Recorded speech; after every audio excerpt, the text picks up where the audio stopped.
Look around. The natural world is massive, filled with towering mountain ranges and endless forests. Since we were kids, we've naturally wanted to explore it and understand how it fits together. When you look up at night, you might wonder, why exactly do those stars twinkle? What makes them shine in the dark? Or look closer to the ground. How does a flower know exactly when to bloom? Why does rain fall from the sky instead of floating away? These questions spark a search for answers. We start by looking, then by measuring, and finally testing, building a map of how the world operates through constant discovery. That curiosity takes us everywhere. We can dive to the deepest parts of the ocean floor to study the life swimming through coral reefs. We can surface and cross harsh, dry environments, tracking how plants and animals survive in the shifting sands of massive deserts. And we can look far beyond our own atmosphere, mapping out spiral galaxies millions of light years away.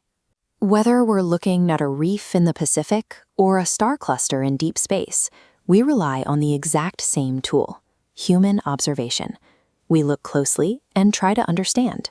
We can point that observation right into our own backyards.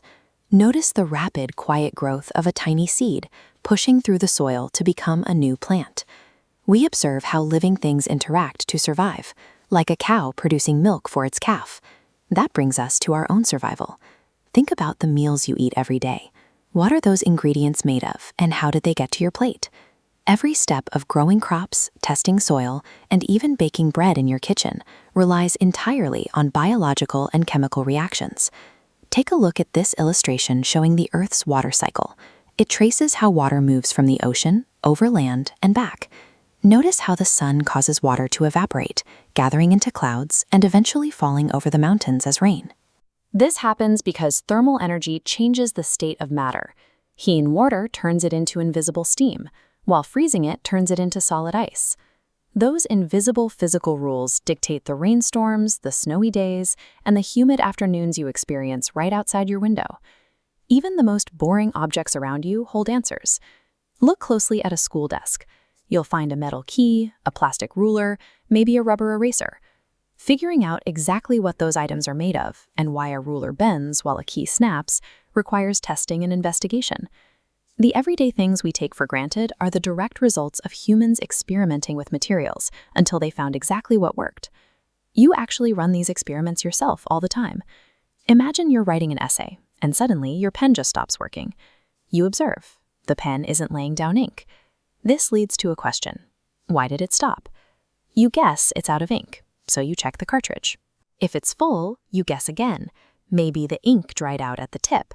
That step-by-step logic you just used is the scientific method. You observed a problem, formed a hypothesis, tested it, and analyzed the result.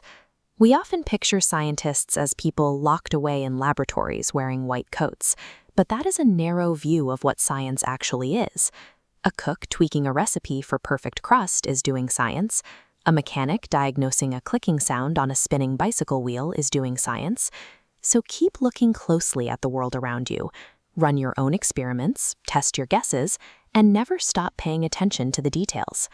The title of scientist belongs to anyone who looks at a problem, asks why, and does the work to find the answer.